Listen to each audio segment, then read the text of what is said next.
So working with my inner critic has a lot of material to offer. Yesterday I did one recording about it, and then after that I realized like, oh wait, there's more, and then another one, and another one, and another one. So yesterday 4 videos that basically I didn't plan, but the things came up and I'm like, all right, I want to record this. And then someone left a comment, like someone actually watched one of these videos in its entirety and left a very thoughtful and deep and helpful and beautiful comment. So I'm just gonna read that now. If you're watching this, by the way, thank you. So it starts. So what if you would let yourself cry in front of the camera? Hell. There's still a big wall of judgment around that in me, and I acknowledge that I have to work on that. But yeah. But actually, thinking about it, what I'm doing here is, the original intention was, hey, I just want to get comfortable talking in front of the camera freely, right? But then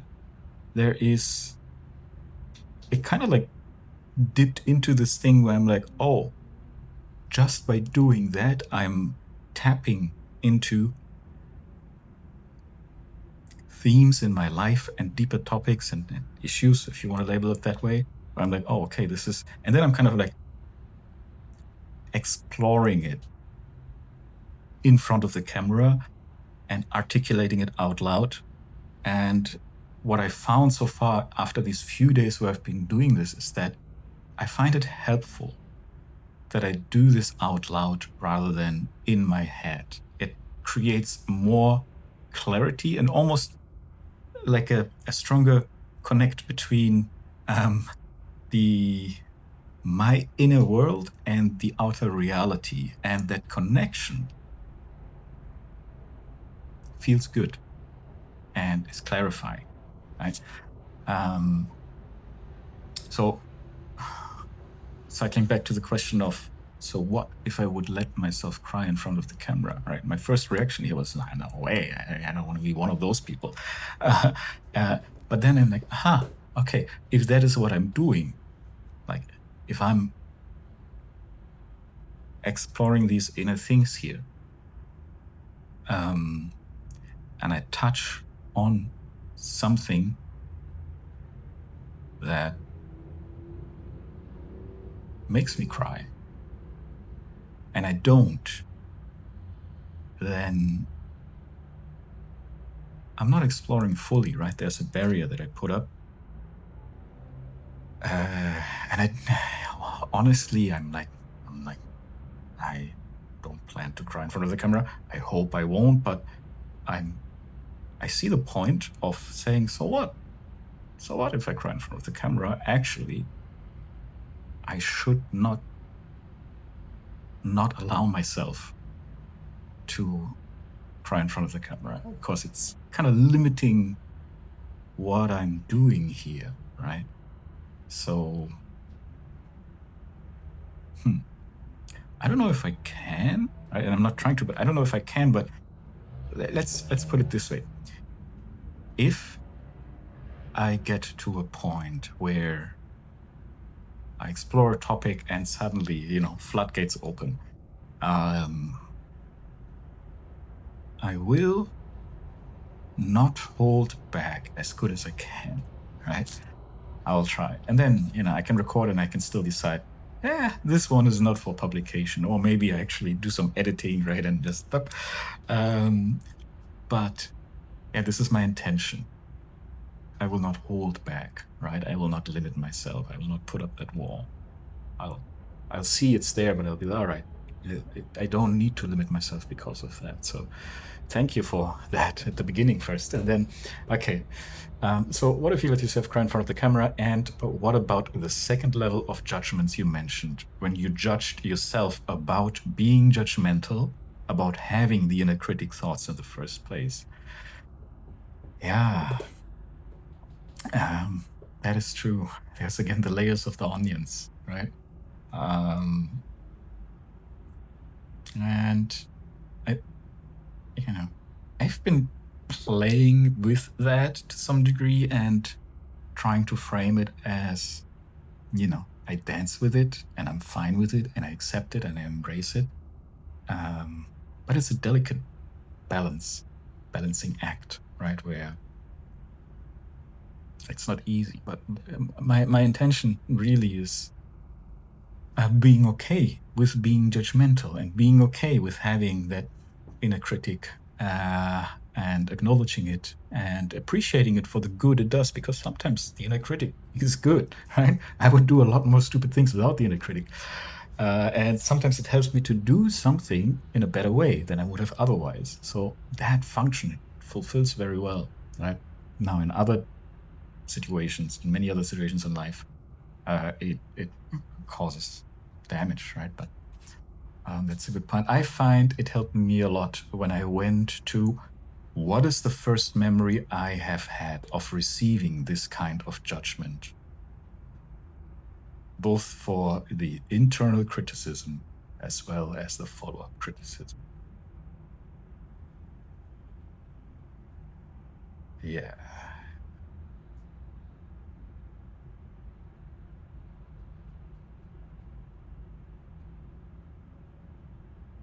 Yeah, that is a good question.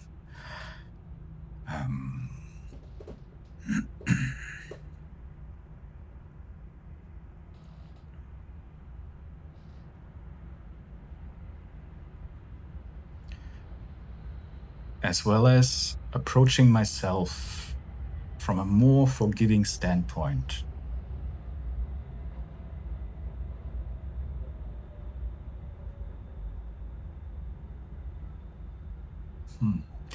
Yeah, forgiveness is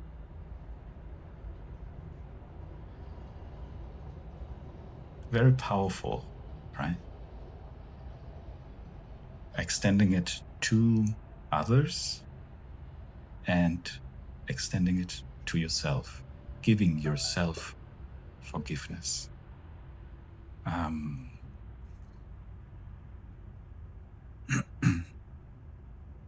Let me actually try this.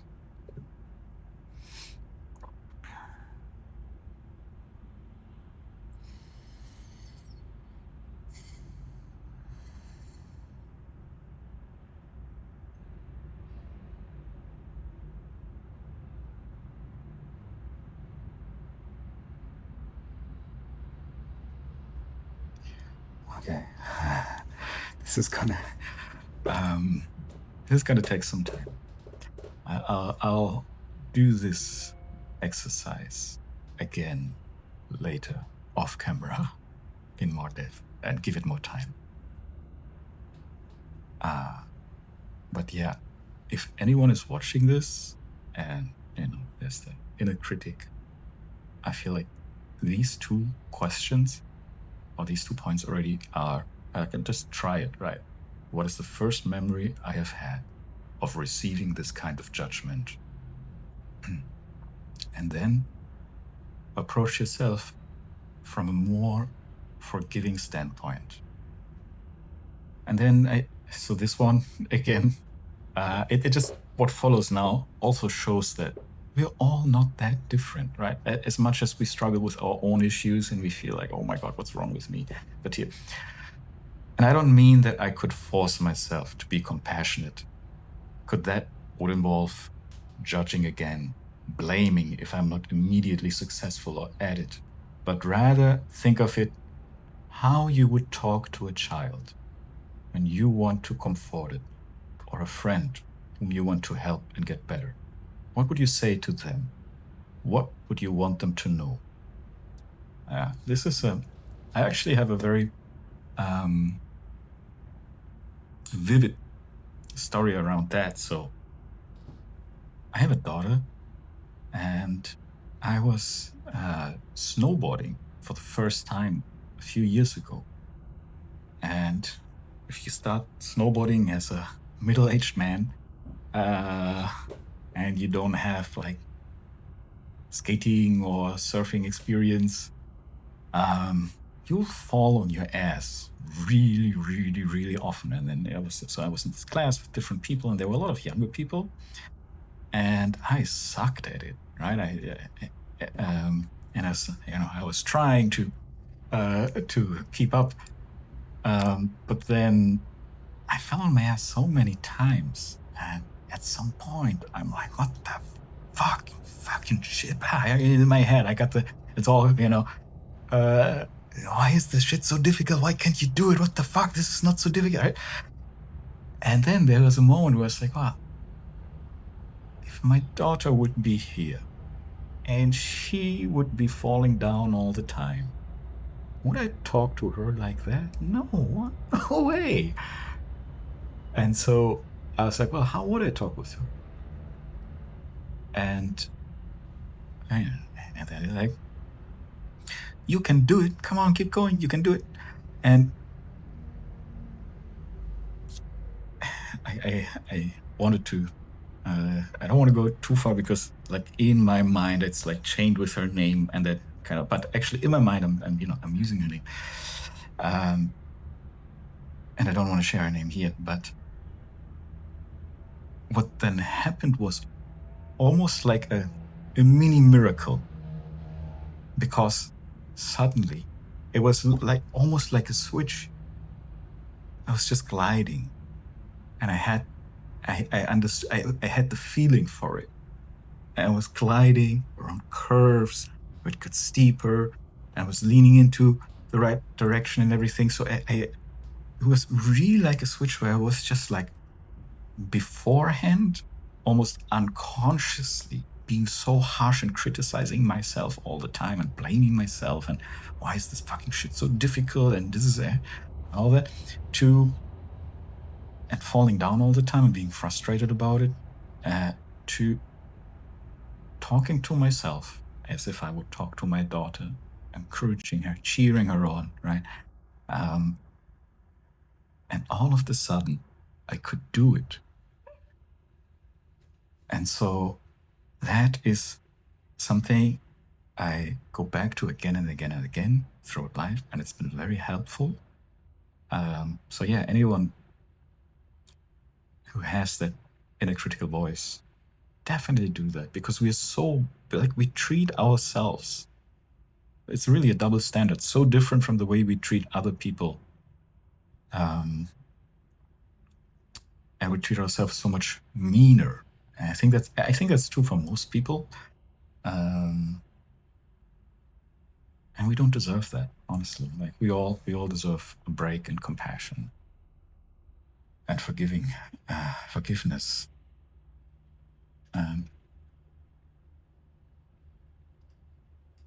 Okay. So what would you want them to know? In my case, I would want them to know that I'm listening, that I understand that they are hurt, that I'm sorry that they are going through that, and that I will try my best to support them, and likely also.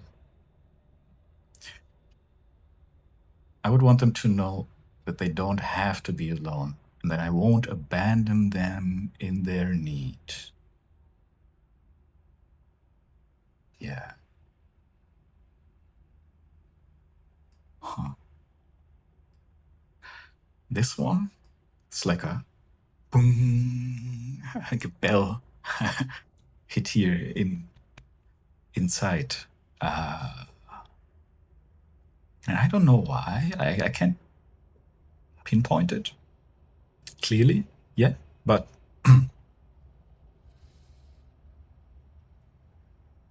that I won't abandon them in their need. I won't abandon you in your need. That is a powerful one for me right now.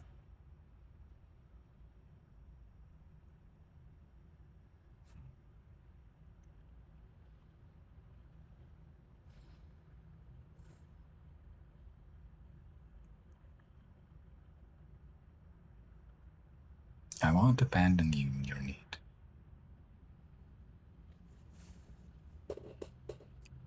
I won't abandon you in your need.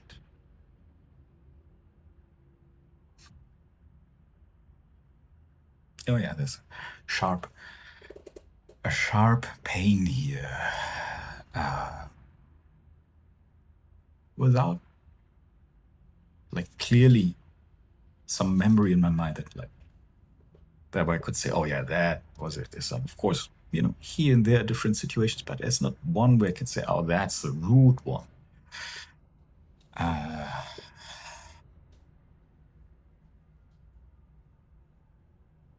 But that's a beautiful one. What you say to yourself should preferably be something you can believe to be true, so it won't be the exact same words, but try to think of what your child self might have wanted or needed to hear. What's it craving for? Yeah. Yeah. So another great question here, right? And in this case, the abandonment one, it's interesting because I didn't think that was much of an issue for me, but now when I read it in this context, like I said, there's a strong emotional resonance with that one.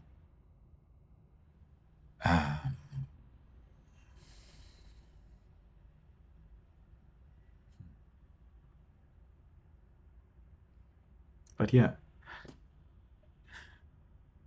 asking yourself, what is it for your child self? It's a great one. I have some where it's very clear for me, oh yeah, this and that, ABC. And then some that I obviously am maybe not that aware of yet. But it's good to discover these because then you can work with them, right? By the way, not sure why YouTube suggested this to me, but I'm glad it did. Thank you. That makes me happy. Being this open in front of a camera on the internet can't be easy, and it's already difficult handling those thoughts and emotions. Yeah, absolutely. Also, please don't delete this. No, I won't. The thing is that this video, but I do appreciate it that you bring it up. The thing is that this video does remind me a lot of how I think I'm behaving in therapy. And even if you might not have intended it, it's nice to watch someone else and listen to someone else going through thought process and analyzing themselves, reflecting, etc., to experience how it looks from the outside. That makes me really happy to hear that. I'm glad if any of this is of value to anyone else. And let me quickly look here. How long is this? 18 minutes. Holy shit. All right. So that's that. Again, thank you for the comment. And then there's something else here that it made me realize that I'm doing these videos, right, with the original intention of getting comfortable in front of the camera. Now, someone took the time to watch one of these videos, and it resonated with them. They actually gave me a super thoughtful, helpful response that I very much appreciate. And there's real gold in there actually for me now. In like, I will work with some of these questions, right?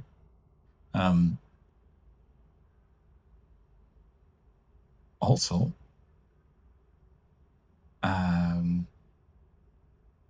first of all, I did not expect that somebody would watch an entire video like this, because it seems like kind of like the ramblings of a weirdo, right?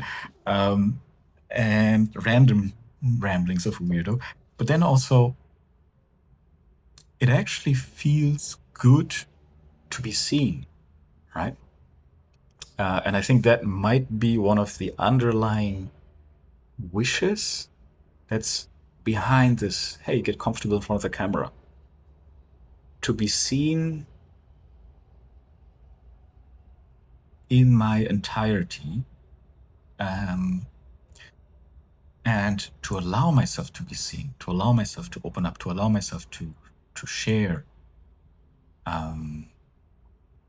all the different parts of myself, and be okay that people see that I don't have to hide all these aspects or curate what of myself I share with others. But that through the people who are in my life, I can really open up more and more freely be myself. And in general, I feel like I am with my friends, with my family, with my loved ones, but there's still these aspects, these dark corners where I keep the door locked, right? Because I think, oh, I don't want my daughter to know that I have this. I don't want to burden my wife with that issue. I don't want to put this on my friend. I don't want that this friend thinks that about me, right? And so these things still exist, and I think they're not necessary, and I think they're limiting, and I think, there might be hard conversations to be had at some points, right? But also deeper connections to be made. Like, I can't imagine opening up to the people that are close to me in my life, and as a result of that, not having deeper, more meaningful, and for both sides, more empowering connections and relationships with them. In that regard, I think I'm very lucky and blessed.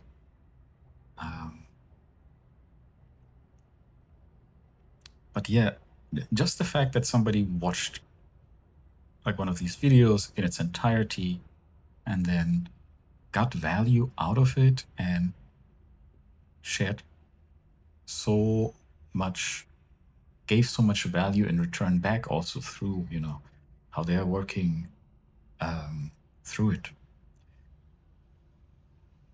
It's beautiful. Like, it feels good to be seen, and it feels good for me, it feels good if I take one of these aspects that's been living in the shadow or that I've been hiding in the darkness, and I bring it out and shine a light on it. It really feels beautiful. Like,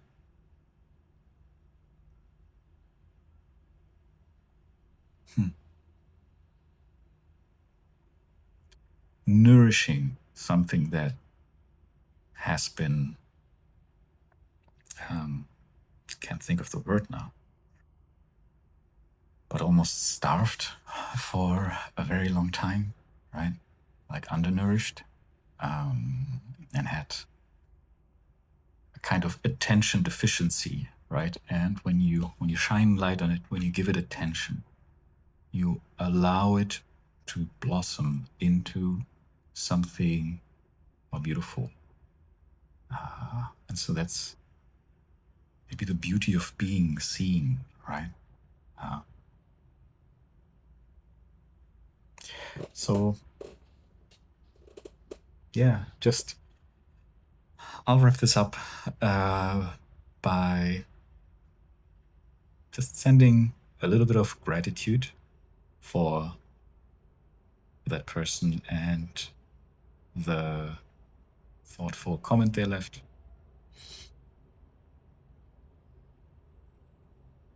Thank you.